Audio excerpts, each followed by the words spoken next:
પઠવલે प्रतिक्रिया આપી રહ્યા છે, સાંભળીશું। बिहार का विकास करने में नरेंद्र मोदी जी का बहुत बड़ा योगदान रहा है और मतलब यहाँ नीतीश कुमार जी 20 साल से वहाँ के मुख्यमंत्री है। लोगों ने देखा था कि लालू प्रसाद यादव जी का जो राज था उसको जंगल राज बोलते थे, वहाँ रोड ठीक नहीं थे और भी मतलब कई अलग अलग एक्टिविटीज होती थी। लालू जी को मतलब जेल में जाना पड़ा था और ये सब देखते हुए और नीतीश कुमार जी ने बहुत सारी योजनाएं आरम्भ की थी और बिहार का विकास बहुत तेजी से हो रहा था। माननीय नरेंद्र मोदी जी ने बिहार के लिए एक नया पैकेज भी दे दिया था। तो ये सबका और पूरा देश तो विकास की दिशा से आगे बढ़ रहा है, लेकिन गरीब, युवा, महिला और किसान सबने इस बात को दर्शाया कि हम सब मोदी के साथ हैं। अब इस देश में और बिहार में परिवारवाद, जातिवाद, उन्माद नहीं चलेगा। विकास कल आरजेडी की तरफ से धमकी दी गई, उसके बाद तेजस्वी यादव सुबह तक कहते रहे कि बिहार में बदलाव होगा, उनकी सरकार बनने जा रही है। यही जंगल राज की झलक को देना चाह रहे थे और 15 वर्षों के जंगल राज में जो तांडव आरजेडी के गुंडों ने, लठैतों ने लालू जी के और राबड़ी जी के शासन काल में जो कोहराम मचाया था, जनता उसको भूली नहीं थी। बिहार को विकास चाहिए, जंगल राज नहीं चाहिए। तो बिल्कुल देखिए, आंकड़े से कहीं ना कहीं भाजपा के नेता उत्साहित है और नित्यानंद राय साफ तौर पर कह रहे हैं कि बिहार की जनता को जंगल राज नहीं चाहिए। कैमरा पर्सन मनीष जुनेजा के साथ शैलेंद्र, न्यूज 18 पटना। आधा घंटा में निकलेंगे, मतलब ये लड्डू एनडीए बटने वाला। हाँ, पूरा एनडीए और पूरे जो जनता, चाहे पक्ष हो विपक्ष हो, सबको हम लोग मिठाई खिलाएंगे, सब लोग को। बिल्कुल, तो देखिए ये तस्वीर है और हम आपको कुछ बैनर पोस्टर हम एक बार फिर से आपको दिखाने की कोशिश कर रहे हैं और ये बताने की कोशिश करेंगे कि आखिर ये जो पोस्टर सुबह से लगाए गए थे इसका मतलब क्या था। एक बार फिर से हम उस पोस्टर को दिखाने की कोशिश करेंगे जो पीछे।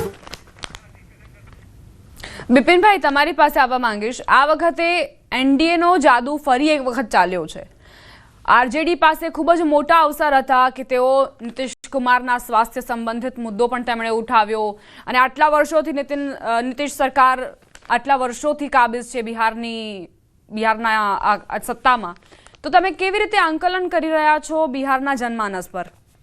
ના, મુખ્યત્વે ત્યાં આગળ જ્ઞાતિવાદનું જે છે રાજકારણ, અને એમાં મુખ્યત્વે કહીશ કે એમને જે યાદવો અને દલિતો અને મુસ્લિમો એ જે છે એ વોટ બેંક એમના માટે બહુ મોટી હતી અને એ વોટ બેંક આપણે ઓવરઓલ જોઈએ તો 150 સીટો ઉપર એની અસર જોવા મળે, પરંતુ એ અહીંયા જોઈએ તો જેમ કે મુસ્લિમોની જે છે એ 80 સીટો ઉપર અસર જોવા મળે એની વોટ બેંક પ્રમાણે, એના વોટિંગ પેટર્ન પ્રમાણે।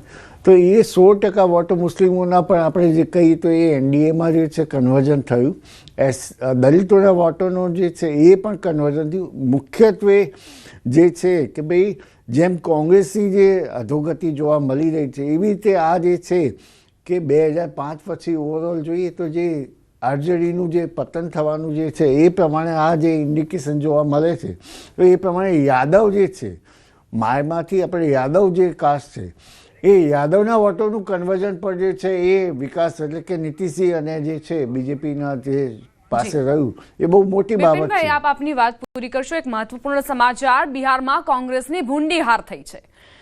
ડબલ ડિજિટમાં પણ કોંગ્રેસ નથી પહોંચી શકી। આવી સ્થિતિ કોંગ્રેસની થઈ છે, આખરે કેમ થઈ છે તે પણ એક મોટો સવાલ છે, કારણ કે રાહુલ ગાંધી આ વખતે પ્રચારમાં જોવા મળ્યા હતા અને તેજસ્વી યાદવ સાથે ખભેથી ખભો મળાવીને આગળ જતા હતા। તો આખરે કેમ કોંગ્રેસ ગ્રાઉન્ડ પર નથી જોવા મળતી તે એક મોટો સવાલ છે। કેમ કોંગ્રેસ સાથે દરેક રાજ્યમાં આવવું બને છે? અને હરિયાણાની ચૂંટણી પણ લઈને આવી ગયા આ વખતે રાહુલ ગાંધી, બિહારની ચૂંટણીમાં કે વોટ ચોરી થાય છે, આવા આક્ષેપો પણ રાહુલ ગાંધી તરફથી મુકાતા હોય છે, પરંતુ જે રાજ્યમાં કોંગ્રેસ જીતતી હોય ત્યાં અલગ પ્રકારનું વલણ રાહુલ ગાંધીનું જોવા મળતું હોય છે। ચોક્કસ મતદારો પર જ ભરોસો ભારે પડ્યો હોવાની જાણકારી છે। એક્સપર્ટ્સ એવું માની રહ્યા છે કે ચોક્કસ મતદારો પર જ ભરોસો રાખ્યો, ચૂંટણી સમયે જ મેદાનમાં દેખાયા તે પહેલા તેઓ સ્થાનિક મુદ્દાઓની અવગણના કરતા હતા અને કદાચ આ જ બધા ફેક્ટર્સ છે કોંગ્રેસની હાર માટે જવાબદાર। જી બિપિનભાઈ, આપ આપની વાત પૂરી કરશો.